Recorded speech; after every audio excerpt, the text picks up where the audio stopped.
In the marble corridors of Thornwick Palace, where centuries of royal secrets lay buried beneath gilded portraits and whispered conversations, one discovery would unravel the carefully constructed facade of the most powerful family in the kingdom. When palace guard Marcus Holbrook stumbled upon a leather-bound diary hidden behind a loose stone in the East Wing's forgotten chamber, he had no idea that the elegant handwriting within would expose a truth so devastating that it would pit brother against stepmother, tear apart a dynasty, and force Crown Prince Alexander to choose between family loyalty and protecting the woman he loved. The diary belonged to Princess Isabella, Alexander's beloved wife, and its pages contained secrets that someone had been willing to kill to keep buried. The storm that lashed against the ancient windows of Thornwick Palace seemed fitting for the tempest brewing within its walls. Crown Prince Alexander Rothwell stood in his private study, his hands trembling as he clutched the leather diary that had changed everything. The fire in the hearth cast dancing shadows across his angular face, highlighting the exhaustion that had settled into his features over the past 3 sleepless nights. Marcus Holbrook, the loyal palace guard who had served the royal family for 15 years, shifted uncomfortably near the door. His weathered face showed the weight of the burden he now carried. He had been conducting his routine security inspection of the East Wing when he discovered the loose stone in what was once Princess Isabella's private retreat. Behind that stone, wrapped in silk and hidden away like a shameful secret, lay the diary that now threatened to destroy the royal family. "Your Highness," Marcus began, his voice barely above a whisper, "I need you to understand that I never intended to read it. The binding was damaged, and, when I picked it up, it fell open too." Alexander raised his hand, silencing the guard. He knew Marcus well enough to trust his integrity. The man had risked his position, perhaps even his life, by bringing this directly to him instead of following protocol and reporting it to the Queen Consort Victoria, Alexander's stepmother who had married his father 5 years after his mother's death. The diary's pages fluttered as Alexander opened it again, his eyes scanning the familiar handwriting of his wife, Princess Isabella. She had been keeping this journal during her stay at the private medical facility, documenting not just her recovery from what the public believed was a routine procedure, but something far more sinister. Day 12, the doctors continue to insist that the treatments are necessary, but I can see the fear in their eyes when Victoria visits. She speaks to them in hushed tones, always sending my personal attendants away. When I asked Dr. Harrison about the medication changes, he avoided my gaze and mumbled something about new protocols. I'm beginning to suspect that my illness isn't as straightforward as they've led Alexander to believe. Alexander's jaw clenched as he read the entry for the 3rd time. Isabella had been admitted to the Royal Medical Center 6 months ago for what was publicly announced as exhaustion and dehydration. The media had been told she was receiving the best care possible, and Alexander had been assured by Victoria that Isabella was in good hands. He had trusted his stepmother's judgment, believing she had Isabella's best interests at heart. Day 18, I overheard Victoria speaking with someone on the telephone today. She mentioned ensuring the succession remains clear and removing any obstacles to Edmund's future. Edmund is her son, Alexander's younger half-brother. The implications of what I heard make my blood run cold. Am I the obstacle she was referring to? The Crown Prince's hands shook as he turned the page. His wife's handwriting became more erratic as the entries progressed, reflecting her growing fear and deteriorating physical condition. Marcus cleared his throat gently. "Your Highness, there's something else you need to know. When I found the diary, I also discovered this." He produced a small glass vial from his pocket, its label partially torn but still readable. It was hidden with the diary. "The medication listed isn't what the royal physicians prescribed for Her Highness." Alexander took the vial, examining the label. The medication was a powerful psychotropic drug, one that could cause confusion, memory loss, and, in high doses, could be fatal. His mind raced back to Isabella's final weeks, how she had seemed increasingly disoriented and weak. The doctors had attributed it to her illness progressing, but now he realized there may have been a more sinister explanation. Day 25, I can barely hold the pen steady. The medications make everything feel like a dream, but, in my clearer moments, I understand what's happening. Victoria has been orchestrating this from the beginning. She needs me gone to secure Edmund's path to the throne. If something happens to me, Alexander will be devastated, but, eventually, he'll remarry someone of Victoria's choosing, someone who won't threaten her son's future. I've tried to tell the nurses, but they think the medication is making me paranoid. Perhaps it is, but I can't shake the feeling that I'm running out of time. The final entries were the most damning. Isabella had documented instances where Victoria had personally administered medications, claiming the nurses were busy. She had recorded conversations she had overheard between Victoria and unknown individuals, discussing timelines and contingencies. Most chilling of all, she had begun to suspect that her food was being tampered with. Day 30, I've stopped eating the meals that come directly from the main kitchen. Victoria insisted that I receive special dietary supplements, but, after consuming them, I always feel worse. I've been giving them to the small plant by my window instead. The plant died yesterday. I think I understand now why I'm getting sicker despite the doctor's assurances. I don't know if I'll have the strength to write again, but if someone finds this, please know that I never wanted to leave Alexander. I fought as hard as I could. The diary ended there. 3 days later, Princess Isabella had passed away. The official cause of death was complications from her illness, and the entire kingdom had mourned the loss of their beloved princess. Alexander had been inconsolable, and Victoria had been the picture of supportive family, helping him through his grief while simultaneously positioning her son Edmund as a more prominent figure in royal duties. Alexander closed the diary and looked at Marcus. The guard's loyalty was unquestionable, but they both knew the gravity of what they had discovered. Accusing the queen consort of murder was not something that could be done lightly, especially without concrete proof. The diary was compelling evidence, but Victoria's team of lawyers would likely argue that it was the product of a mind affected by illness and medication. Marcus, I need you to understand that this conversation never happened, Alexander said quietly. If Victoria discovers that you found this, your life will be in danger. I need time to figure out how to handle this properly. The guard nodded solemnly. What will you do, Your Highness? Alexander walked to the window, looking out at the grounds where he and Isabella used to walk together. I'm going to confront her, but I need to be strategic about it. Victoria is cunning, and she's had months to cover her tracks. If I approach this wrong, she could destroy any remaining evidence and paint me as a grieving widower who has lost touch with reality. The weight of the revelation was crushing. Alexander had spent months blaming himself for not being more attentive to Isabella's condition, for trusting the doctor's assessments, for not spending more time at the medical facility. Now he realized that his presence might have actually hindered Victoria's plans, which could explain why she had always found reasons for him to attend to royal duties when he wanted to visit his wife. As the night wore on, Alexander formulated his plan. He would need allies, people he could trust implicitly.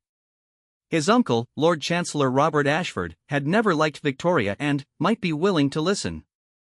Dr. Eleanor Whitmore, the kingdom's most respected forensic pathologist, might be able to examine Isabella's medical records for inconsistencies.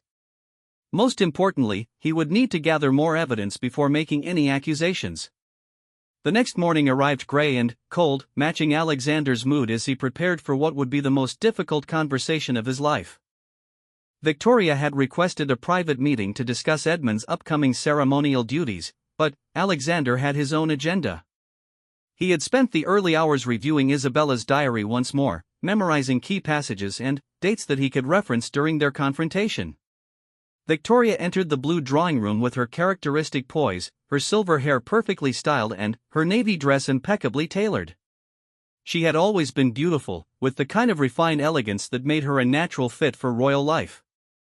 Alexander's father had been smitten with her from their first meeting, and she had seamlessly transitioned into her role as queen consort after their marriage.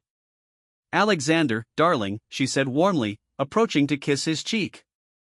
You look tired. Are you sleeping well? The casual concern in her voice now struck him as deeply manipulative. How many times had she expressed similar worry about Isabella's condition while secretly orchestrating her decline? I've had some things on my mind, Alexander replied carefully, studying Victoria's face for any sign of guilt or nervousness. I'm sure you have. The anniversary of Isabella's passing is approaching, and I know how difficult this time of year is for you. Victoria settled gracefully into her chair, crossing her hands in her lap. That's actually part of what I wanted to discuss. Edmund has been thinking that it might be appropriate for him to take on some additional responsibilities to help lighten your load during this emotional period. The suggestion felt like salt in a wound. Victoria was using his grief as leverage to advance her son's position, just as Isabella's diary had suggested she would. Actually, Victoria, I wanted to talk to you about Isabella, Alexander said, his voice steady despite the anger building inside him. I've been thinking a lot about her final weeks, and some things don't add up. For just a moment, he caught a flicker of something in Victoria's eyes. Fear? Calculation? It disappeared so quickly he might have imagined it, replaced by a look of motherly concern. Oh, darling, I know how hard it is to accept her loss. But the doctors did everything they could. Sometimes these things just happen, and we have to find a way to make peace with that. The medications she was receiving, Alexander continued, watching Victoria's reaction carefully. Do you remember the names of them? I've been reviewing her medical files, and some of the prescriptions seem unusual. Victoria's composure remained intact, but Alexander noticed her grip tighten slightly on her handbag. I'm not a medical professional, Alexander. I trusted the doctors completely, just as you did. Why are you torturing yourself with these details? Because I love my wife, and I need to understand what happened to her. Alexander's voice grew firmer. And because I've discovered some information that suggests her treatment may not have been as straightforward as we were told. The room fell silent except for the ticking of the antique clock on the mantel. Victoria studied Alexander's face, and he could see her mind working, calculating her next move. Alexander, grief can make us see conspiracies where none exist.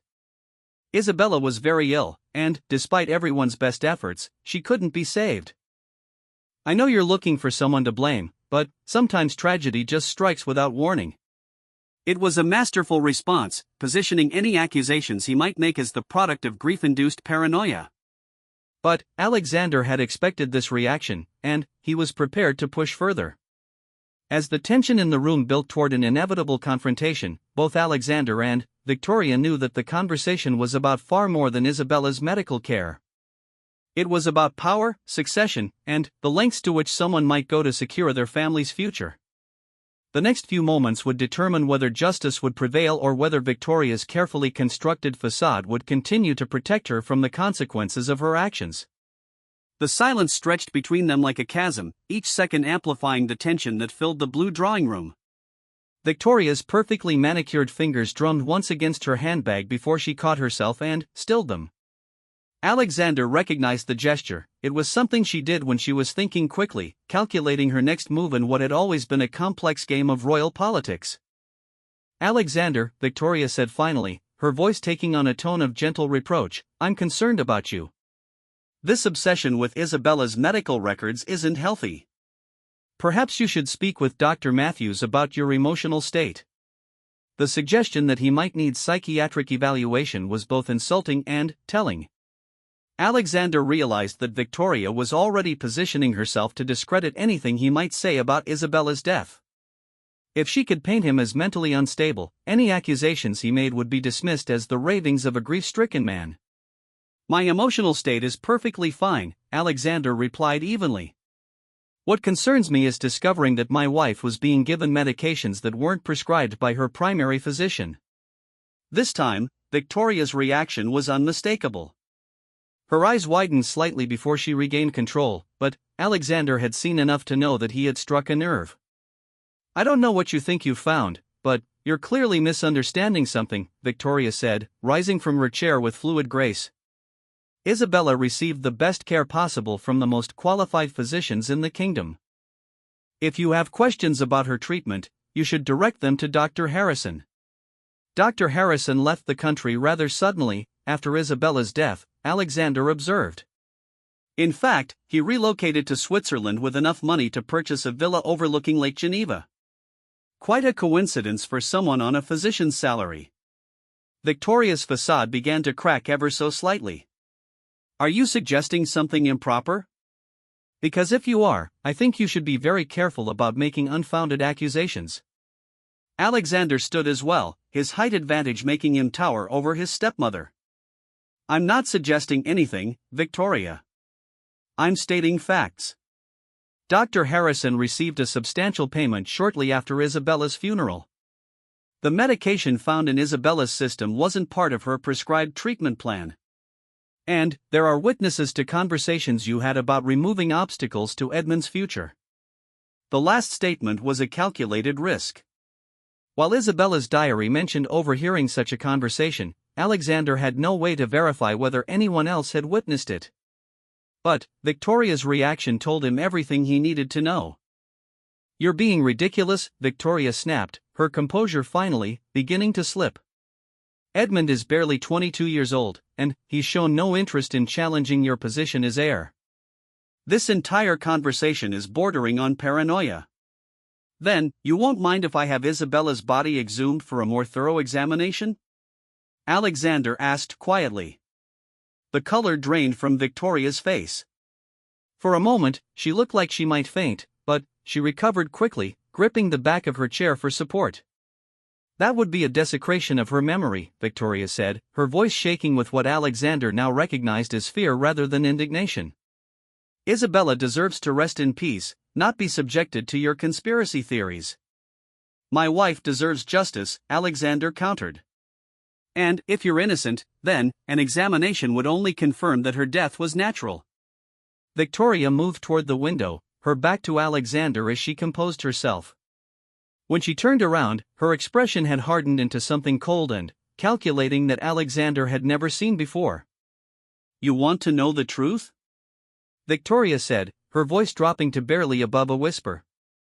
The truth is that Isabella was weak. She was never going to be the kind of queen this kingdom needed. She was too soft, too emotional, too concerned with charity work and common people to understand the realities of ruling. Alexander felt his anger surge, but he forced himself to remain calm. Victoria was revealing her true feelings, and he needed to hear everything she had to say. But that doesn't mean I killed her, Victoria continued. She was genuinely ill, Alexander. The stress of royal life was destroying her, and she was having what the doctors politely termed adjustment difficulties. The medications were necessary to help her cope. The medications that aren't found in any of her official medical records? Alexander pressed. Victoria's laugh was bitter. Do you really think everything that happens in this family is documented for posterity? There are aspects of royal life that require discretion, Alexander. Sometimes difficult decisions have to be made for the greater good. Such as deciding that my wife needed to die for the greater good? I never said she needed to die, Victoria shot back. But I won't pretend that her death wasn't convenient for certain long-term considerations. The admission hung in the air between them like poison. Alexander realized that Victoria had just confessed to viewing Isabella's death as beneficial, even if she wasn't explicitly admitting to causing it. Long-term considerations involving Edmund's future? Alexander asked. Victoria's expression grew even colder. Edmund is brilliant, ambitious, and born to rule. You've always been too sentimental, too concerned with being liked rather than being respected. Isabella encouraged those weaknesses in you. Her death forced you to grow stronger, more decisive. And if I refuse to be the kind of ruler you think I should be? Then, perhaps it's time to consider whether you're truly suited to be king, Victoria said with chilling calm. The threat was clear, though carefully worded. Victoria was suggesting that if Alexander didn't comply with her vision for the monarchy, she might work to have him removed from the line of succession in favor of Edmund. I see, Alexander said quietly. And, I suppose Edmund would be more amenable to your guidance? Edmund understands the realities of power in ways that you've never had to learn.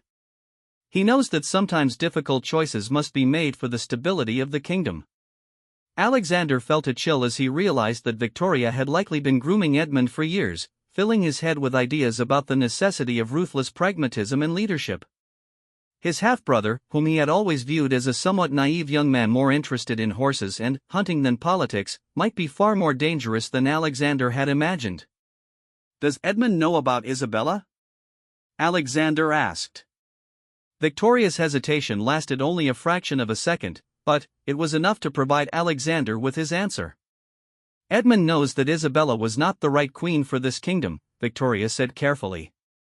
He knows that her death, while tragic, opened opportunities for positive change. That's not what I asked.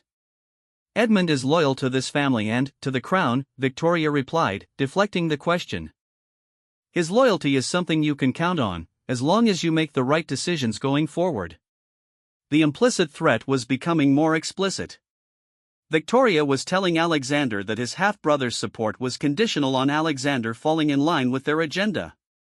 If he continued to pursue the truth about Isabella's death or refused to be the kind of king they wanted, he might find himself facing a challenge to his claim to the throne. And what exactly would the right decisions look like? Alexander asked. Stop this investigation into Isabella's death. Allow the family to move forward. Consider remarriage to someone more suitable to royal life. And begin involving Edmund more substantially in royal duties to prepare him for greater responsibilities. Alexander understood now that this had always been the plan. Victoria had never intended for Alexander to be an independent ruler. She wanted a puppet she could control, and if he proved unwilling to play that role, she was prepared to replace him with Edmund. I need time to consider what you've said, Alexander told her. Of course, Victoria replied, her diplomatic smile returning as if they had just finished discussing the weather rather than murder and treason. But don't take too long, darling. Some opportunities have limited windows. After Victoria left, Alexander remained in the blue drawing room for nearly an hour, processing everything that had transpired. The conversation had confirmed his worst fears about Isabella's death while revealing an even larger conspiracy involving his own future as king. He needed allies, and he needed them quickly. His uncle Robert would be his first stop, but Alexander realized he would also need to reach out to other members of the royal family and trusted advisors who might be willing to stand against Victoria's machinations. The diary had been just the beginning. Isabella's death was part of a larger plan to reshape the monarchy according to Victoria's vision, with Edmund as her chosen instrument of power. Alexander had inadvertently stumbled into a battle for the very soul of the kingdom, and he was no longer certain who he could trust. As he prepared to leave the room, Alexander caught sight of his reflection in the gilt-framed mirror that had hung there for 2 centuries. For the first time, he saw not just a grieving widower, but a king-in-waiting who would have to fight for his throne against the very people who should have been supporting him. The game Victoria had been playing for years was finally out in the open, and Alexander realized that everything he had believed about his family, his wife's death, and his own future had been built on lies. The question now was whether he had the strength and cunning necessary to outmaneuver a woman who had been planning this campaign for far longer than he had known it existed. The palace walls that had always represented security and tradition now felt like the confines of a prison, and Alexander understood that he was no longer just seeking justice for Isabella. He was fighting for his right to rule and his very survival in a family that viewed him as nothing more than an obstacle to their ambitions. The ancient oak doors of Lord Chancellor Robert Ashford's private chambers closed with a weight that seemed to echo through the centuries of secrets they had concealed. Alexander found his uncle seated behind an enormous mahogany desk, its surface covered with documents that bore the royal seal. Robert looked up from his work, his weathered face immediately showing concern at Alexander's haggard appearance. "Nephew," Robert said, rising from his chair with the careful movements of a man in his 70s. "You look like you haven't slept in days. What's troubling you?" Alexander had always felt comfortable with his uncle, one of the few people in the palace who had known him since childhood and never seemed to have an agenda beyond genuine affection for his family. Robert had been his father's closest advisor and had continued in that role during the early years of Victoria's marriage to the king. However, Alexander had noticed that his uncle's influence had waned considerably after Victoria became more established as queen consort. "Uncle, I need to speak with you about something that could change everything we thought we knew about Isabella's death," Alexander began, his voice heavy with exhaustion. Robert's expression grew serious as he gestured for Alexander to take a seat in one of the leather chairs positioned near the fireplace. "I've been waiting for this conversation," he said quietly. The admission caught Alexander off guard. Waiting for it? Son, I've served this family for 40 years. I know when something doesn't smell right, and there were aspects of Isabella's illness and death that never made sense to me. Robert settled into the chair opposite Alexander, his blue eyes sharp with intelligence despite his age. But I also know the dangers of asking too many questions when powerful people want those questions to remain unasked. Alexander felt a surge of relief. Having his uncle's support would be crucial in whatever came next. Then, you'll help me get to the truth? That depends on what truth you think you've discovered, and what you plan to do with it, Robert replied carefully. Alexander reached into his jacket and withdrew Isabella's diary, placing it on the small table between them. A palace guard found this hidden in Isabella's old retreat in the East Wing. I think you should read it. Robert took the diary with trembling hands, his expression growing darker with each page he turned. Alexander watched his uncle's face, noting the moments when Robert's jaw clenched or his breathing changed. When Robert finally finished reading, he closed the diary gently and sat back in his chair. My God, Robert whispered. I suspected Victoria was capable of ruthless behavior, but this. He shook his head slowly. This is systematic murder disguised as medical treatment. Yesterday, I confronted Victoria about it, Alexander continued. She didn't deny the implications. In fact, she made it clear that Isabella's death was convenient for their long-term plans, and that my cooperation going forward is not optional. Robert's eyes flashed with anger. She threatened you? Not directly, but the message was clear. If I don't fall in line with their vision for the monarchy, they're prepared to find ways to remove me from the succession in favor of Edmund. Edmund, Robert repeated thoughtfully. I've been watching that boy carefully since he turned 18. There's something different about him, something calculating that wasn't there when he was younger. I always assumed it was just the natural development of political awareness, but now I wonder if Victoria has been molding him into something more dangerous. Alexander leaned forward. Do you think Edmund knows about Isabella? I think Edmund knows whatever Victoria wants him to know, and nothing more. She's too smart to make her son a full conspirator until she's certain of his loyalty and discretion. Robert stood and began pacing, his mind clearly working through the implications. But the real question is what we can prove, and what we can do about it. The diary is compelling evidence, but would it stand up in court? Court? Robert stopped pacing and looked at Alexander with surprise.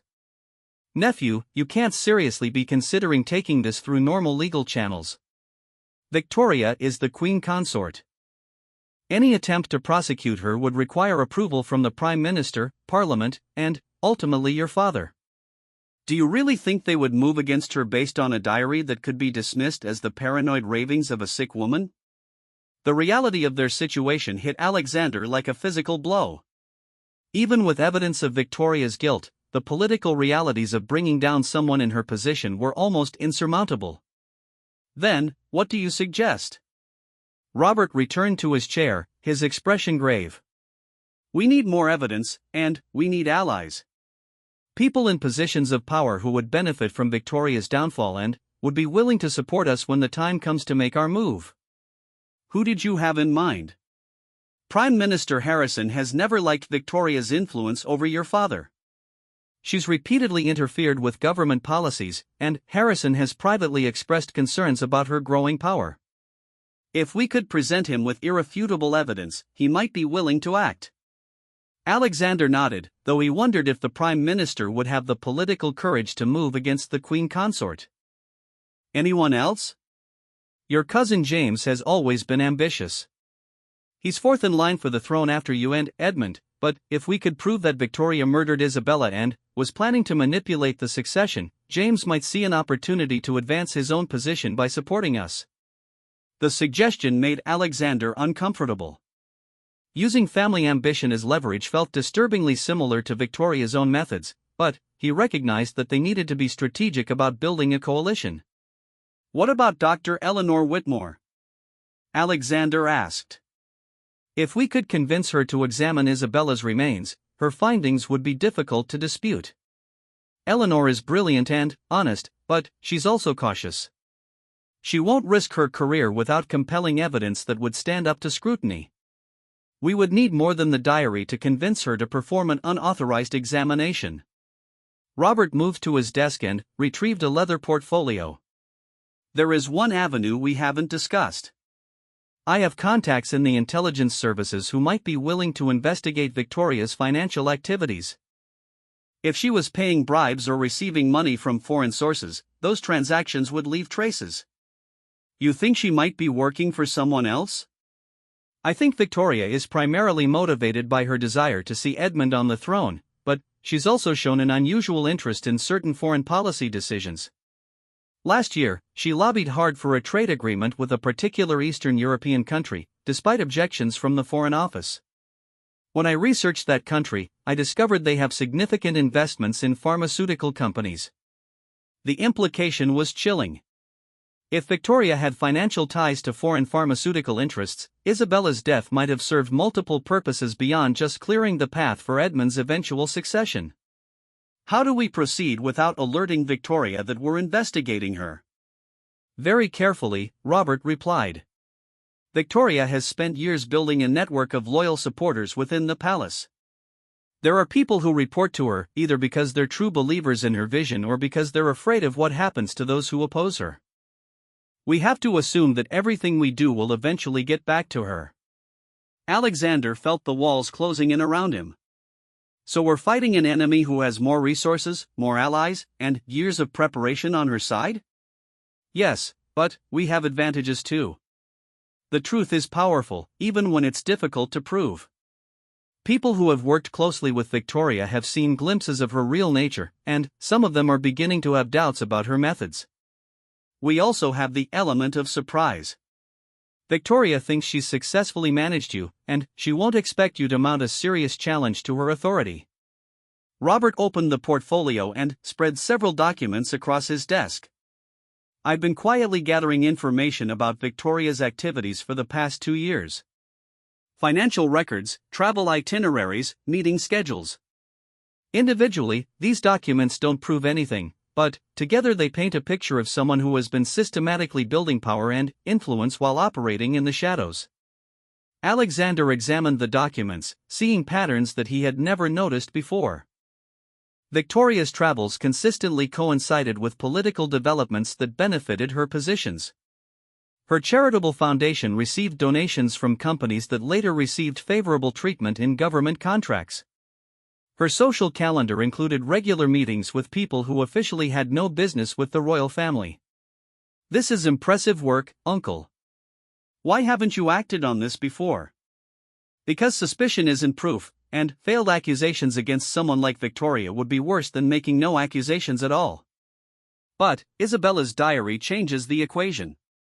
It provides context for these activities and suggests a motive that makes sense of the patterns. As they continued reviewing the documents, Alexander began to understand the scope of Victoria's operation. She hadn't simply decided to eliminate Isabella on a whim, she had been building toward this moment for years, creating the infrastructure necessary to control the monarchy through Edmund. There's something else you need to consider, Robert said after a long pause. If we're right about Victoria's involvement in Isabella's death, and if she's prepared to challenge your succession, then your life may also be in danger. The thought had occurred to Alexander, but hearing it spoken aloud made the threat feel more real. You think she would try to kill me? I think Victoria has demonstrated that she's willing to eliminate anyone who stands in the way of her goals. You're a much more challenging target than Isabella was, but if she feels cornered or if she sees an opportunity, she might decide that the risks are worth taking. Alexander felt a chill that had nothing to do with the cool evening air filtering through the chamber's windows. He had entered this investigation seeking justice for his wife, but he was beginning to realize that it might cost him his own life. What do you recommend? Increase your personal security, but do it quietly. Vary your routines. Don't eat or drink anything that hasn't been prepared by people you absolutely trust. And, most importantly, don't underestimate Victoria's intelligence or her ruthlessness. As their meeting drew to a close, Robert handed Alexander a small device that looked like an ordinary pen. This is a recording device. If you have any more conversations with Victoria, use it. Her admissions yesterday were valuable, but they need to be documented if we're going to use them against her. Alexander pocketed the device, understanding that he was crossing a line from which there might be no return. Recording conversations with the Queen Consort could be considered treason if the wrong people discovered it, but it might also be the key to proving Victoria's guilt. One more thing, Robert said as Alexander prepared to leave. Be very careful about who you trust going forward. Victoria has had years to identify and cultivate people who might be useful to her. Some of them might surprise you. As Alexander walked back through the darkened corridors of the palace, he felt the weight of knowledge settling around him like a shroud. Every shadow could hide a potential threat, every friendly face might belong to one of Victoria's allies. The palace that had been his home since birth now felt like enemy territory, and he realized that the battle for his throne and his life was only just beginning. The next phase of his investigation would require him to step even further into dangerous territory, but Alexander knew there was no turning back. Isabella deserved justice, and the kingdom deserved a ruler who had earned the throne through legitimate succession rather than murder and manipulation. Whether he would survive long enough to claim either remained to be seen. The morning sun cast long shadows across the palace gardens as Alexander made his way to the secluded gazebo where he had arranged to meet Dr. Eleanor Whitmore. The kingdom's most respected forensic pathologist had agreed to this clandestine meeting only after Alexander had convinced her that matters of national security were at stake. Even so, he could see the apprehension in her posture as she stood near the ornate structure, her medical bag clutched tightly in her hand. "Your Highness," Dr. Whitmore said with a slight bow as Alexander approached. She was a woman in her 50s, with prematurely gray hair and intelligent green eyes that seemed to miss nothing. "I must admit, your message was rather cryptic. What exactly requires such secrecy?" Alexander had prepared carefully for this conversation, knowing that Dr. Whitmore's cooperation would be essential for building a case against Victoria. He produced a folder containing copies of Isabella's medical records, both the official ones and the discrepancies he had discovered through his investigation. "Doctor, I need your professional opinion on my wife's treatment and death," Alexander began. "But, first, I need your word that this conversation will remain strictly confidential until we decide how to proceed." Dr. Whitmore's expression grew serious. "If this involves suspected malpractice or worse, I have ethical obligations that might override confidentiality concerns."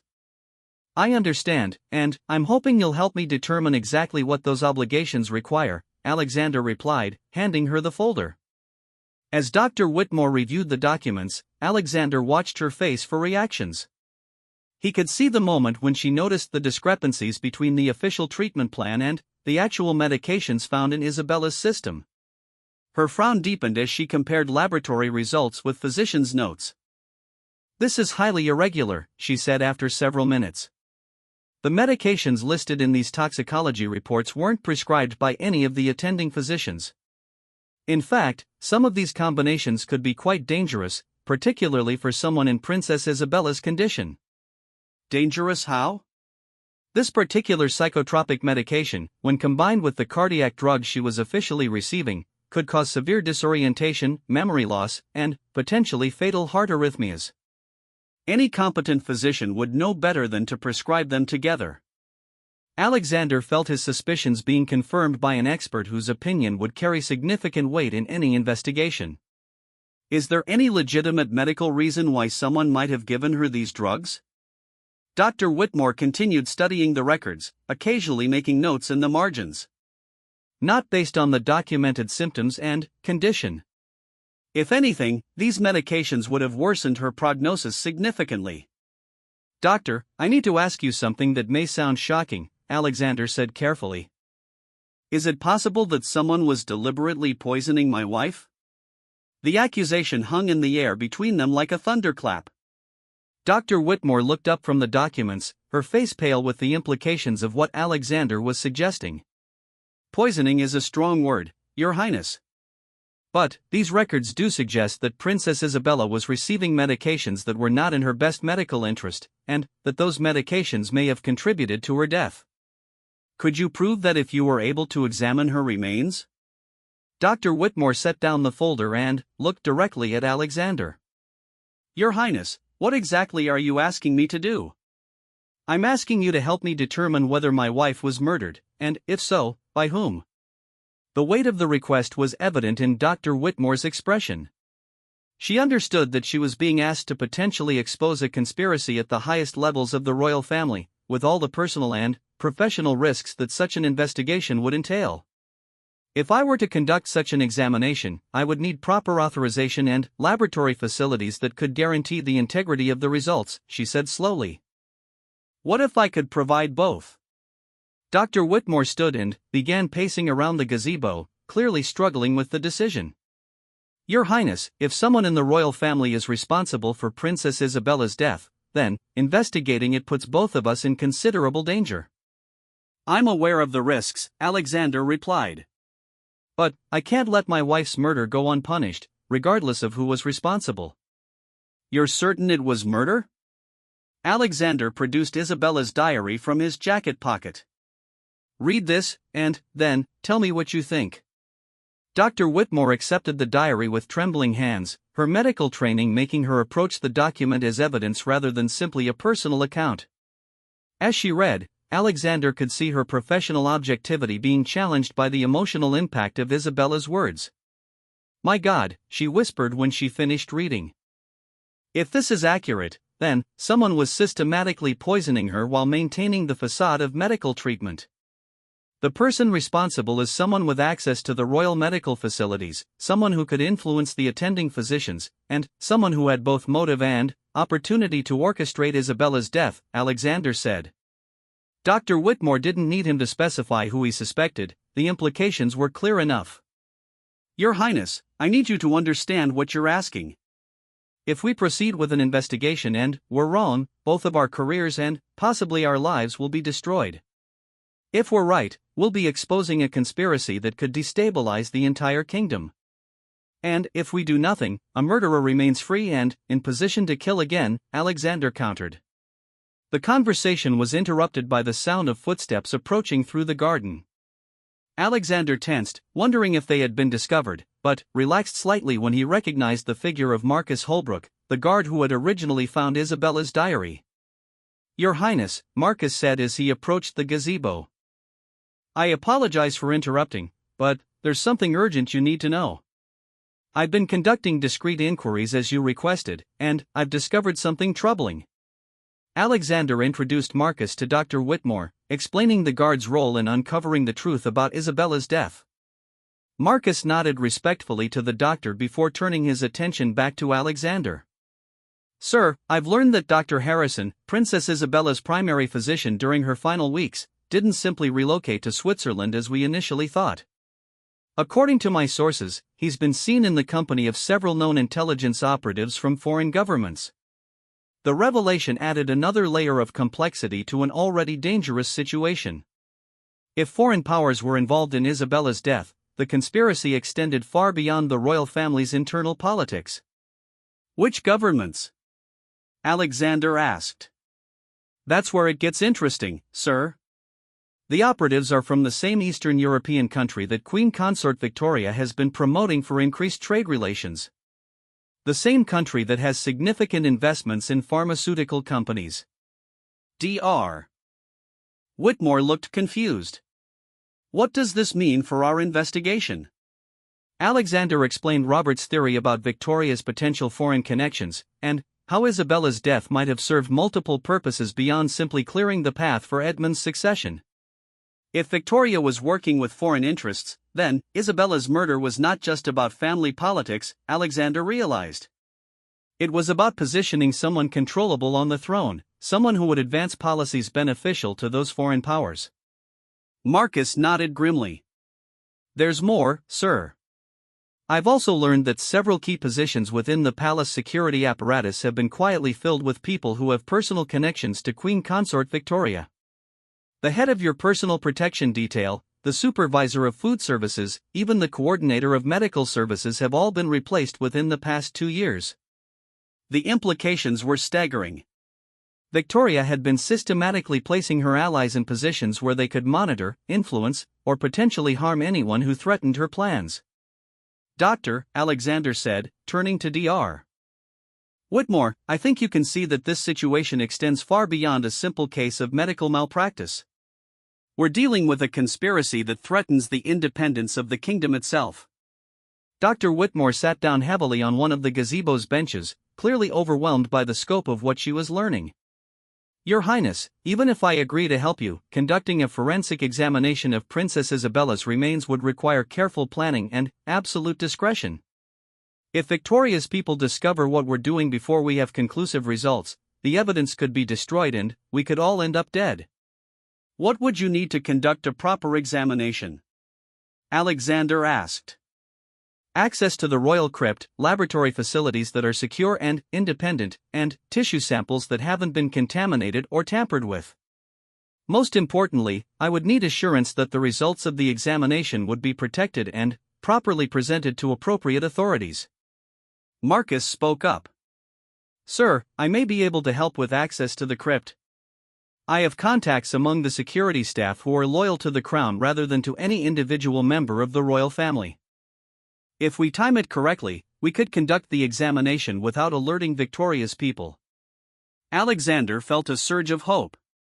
With Dr. Whitmore's expertise, Marcus's security access, and his uncle Robert's political connections, they might actually be able to build a case strong enough to bring Victoria to justice.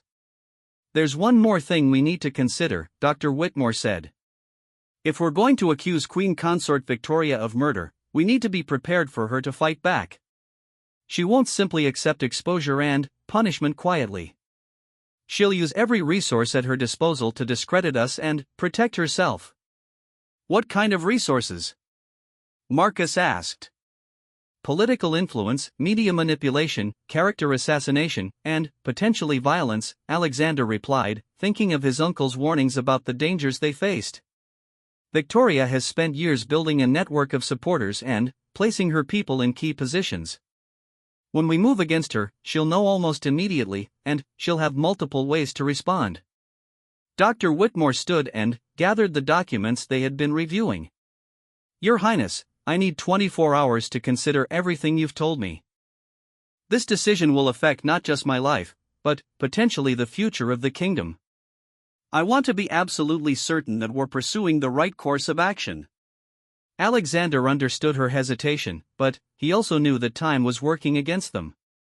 Every day they delayed gave Victoria more opportunities to consolidate her power and eliminate potential threats. Doctor, I respect your need for time to consider this decision.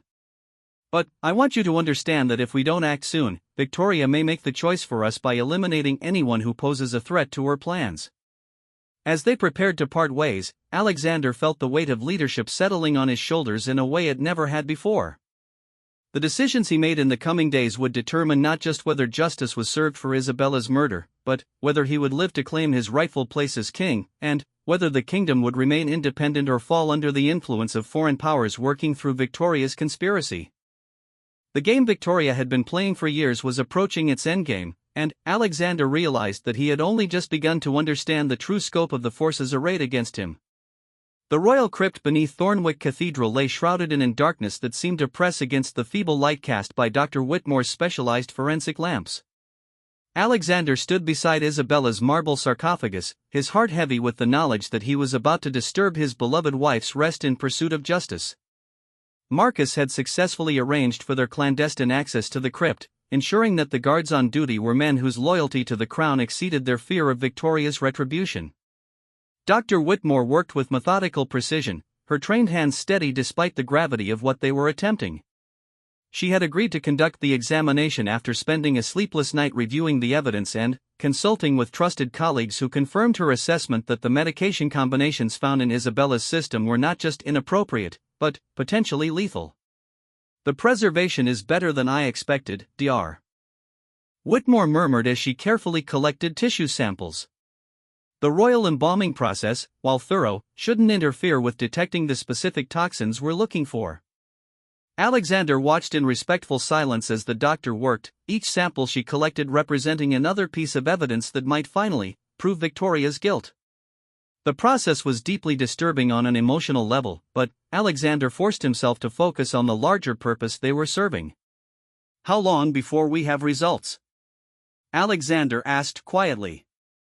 The basic toxicology screening can be completed within 12 hours using portable equipment I've brought. For more detailed analysis, including testing for exotic compounds or sophisticated poisons, we'll need to use the main laboratory facilities. That could take several days. Marcus, who had been monitoring the entrance to the crypt, approached with a concerned expression. Your Highness, we may have a problem. I've received word that Queen Consort Victoria has been asking questions about your whereabouts. She's also requested a meeting with the head of palace security for later today. The timing was suspicious, suggesting that Victoria might have discovered their investigation or at least sensed that something was amiss. Alexander realized they were rapidly approaching the point where secrecy would no longer be possible. Doctor, how quickly can you complete the initial analysis? If we work through the night, I can have preliminary results by dawn, Dr. Whitmore replied, sealing the final sample container. But, we'll need a secure location where I can set up my equipment without risk of discovery. Alexander had anticipated this need and made arrangements with his uncle Robert to use a private laboratory facility owned by a trusted friend of the family. As they carefully packed up the evidence and prepared to leave the crypt, Alexander felt the weight of the moment. They were past the point of no return. If Victoria discovered what they had done, the consequences would be swift and severe. The next 12 hours passed in a blur of tense waiting and careful preparation. While Dr. Whitmore conducted her analysis, Alexander and Robert worked to secure the support they would need when the truth about Isabella's death became public. Prime Minister Harrison had agreed to a private meeting based on Robert's assurance that matters of national security were involved, though he remained skeptical about taking action against the Queen Consort without overwhelming evidence. As the first light of dawn began to filter through the laboratory windows, Dr. Whitmore emerged from her work area with a grim expression that told Alexander everything he needed to know even before she spoke. The levels of psychotropic compounds in Princess Isabella's system were far beyond any therapeutic dosage, she announced, her voice heavy with professional authority. In fact, they were consistent with deliberate poisoning administered over a period of several weeks. The combination of drugs would have caused progressive neurological deterioration, cardiac irregularities, and, ultimately, respiratory failure. Alexander felt a mixture of vindication and renewed grief. Isabella had indeed been murdered, slowly and systematically, by someone she had trusted to care for her. Is there any possibility that these levels could have resulted from accidental overdose or medical error? Robert asked, thinking ahead to the legal challenges they would face. None whatsoever, Dr. Whitmore replied firmly.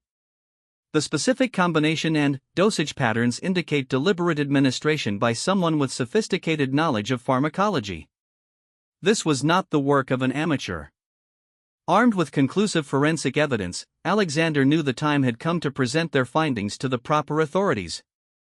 However, their plans were disrupted by an urgent message from Marcus, who had been monitoring communications within the palace. Your Highness, Marcus reported breathlessly as he arrived at the laboratory. Queen Consort Victoria has called an emergency meeting of the Privy Council for this afternoon. According to my sources, she plans to present evidence that you've been suffering from a mental breakdown and that you're unfit to assume the throne. The news struck Alexander like a physical blow. Victoria had anticipated their investigation and was moving to neutralize the threat by having him declared mentally incompetent before he could present his evidence against her.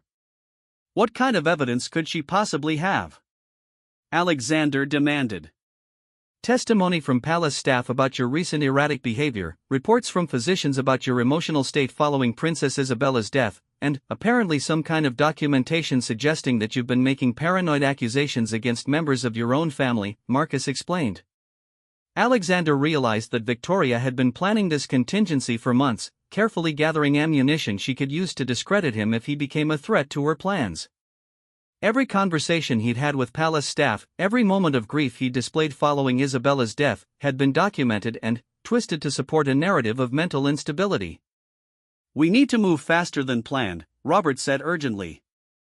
If the Privy Council declares Alexander unfit to rule, Edmund becomes the heir apparent, and Victoria achieves everything she's been working toward. Dr. Whitmore gathered her forensic reports and sealed them in an official evidence container. Your Highness, these results prove conclusively that Princess Isabella was murdered. If you present this evidence to the Privy Council before they vote on your competency, it should be enough to expose Victoria's conspiracy and vindicate your actions. However, their plans were further complicated by the arrival of Edmund himself, accompanied by several guards that Alexander didn't recognize. His half-brother's usual easy smile was replaced by an expression of cold determination that Alexander had never seen before. "Alexander," Edmund said with formal courtesy, "I'm afraid I need to ask you to come with me. Mother has some concerns about your recent behavior that need to be addressed." The use of the word mother to describe Victoria, rather than the more formal queen consort, told Alexander everything he needed to know about Edmund's loyalties. His half-brother had been fully recruited into Victoria's conspiracy and was now actively working to remove Alexander from the line of succession. "I'm not going anywhere until I've spoken with the Prime Minister," Alexander replied firmly. Edmund's expression hardened. "I'm afraid that's not an option. The guards have orders to escort you to the palace for immediate medical evaluation. If you resist, they're authorized to use whatever force is necessary." Alexander looked at the guards accompanying Edmund and realized that none of them were men he recognized from his usual security detail. These were Victoria's people, brought in specifically for this moment. "Edmund, you need to listen to me," Alexander said urgently. "Victoria murdered Isabella. We have forensic evidence that proves it conclusively. She's been manipulating all of us, including you." For just a moment, Alexander thought he saw doubt flicker in his half-brother's eyes. But it disappeared quickly, replaced by what appeared to be genuine conviction. "Alexander, I know you loved Isabella, and I know her death was devastating for you. But these paranoid fantasies about mother are exactly what we're trying to help you address. You're sick, and you need treatment." The sincerity in Edmund's voice was perhaps the most chilling aspect of the entire confrontation. Alexander realized that Victoria had been so successful in her manipulation that Edmund genuinely believed he was acting in Alexander's best interests by helping to have him declared incompetent. Marcus stepped forward, his hand moving to his weapon. "Your Highness, I can get you out of here, but we need to move quickly." Alexander faced an impossible choice. If he fled, it would only support Victoria's narrative that he was mentally unstable and dangerous. If he allowed himself to be taken into custody, he might never get the chance to present his evidence about Isabella's murder. Dr. Whitmore made the decision for him. "Mr. Holbrook, take the evidence containers and get them to Prime Minister Harrison immediately." "Your Highness, I'll go with you and testify about the forensic results at the Privy Council meeting." It was a risky strategy, but Alexander realized it might be their only chance. If Dr. Whitmore could present her findings directly to the Privy Council members, the scientific evidence might overcome Victoria's political maneuvering. As they were escorted from the laboratory, Alexander caught sight of Victoria waiting in the palace courtyard. She stood beside a medical transport vehicle, her expression a perfect mask of concerned stepmother worried about her disturbed stepson. But, when their eyes met, Alexander saw the cold satisfaction of someone whose carefully laid plans were finally coming to fruition. "Alexander, darling," Victoria said with apparent warmth as they approached.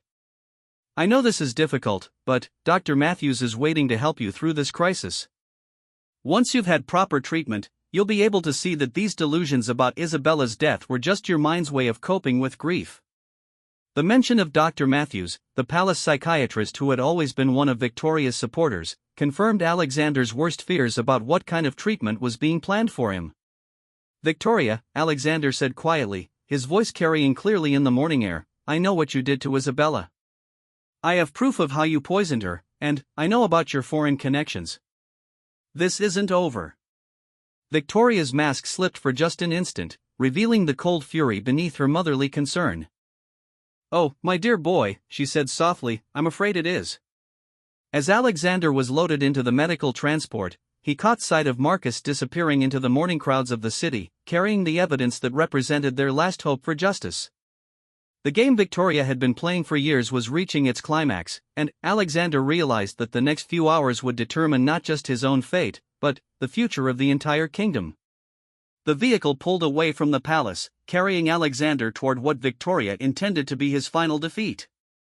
But, even as he watched the familiar towers of his ancestral home disappear behind them, Alexander maintained hope that the truth would ultimately prevail, and that Isabella's murder would not go unpunished, regardless of the personal cost to himself. The battle for the throne, for justice, and for the very soul of the kingdom was far from over, even as Alexander found himself apparently defeated by forces that had been working against him far longer than he had understood. In the end, the question would be whether the evidence could speak louder than political manipulation, and whether the truth could overcome the carefully constructed lies that had brought them all to this moment of crisis.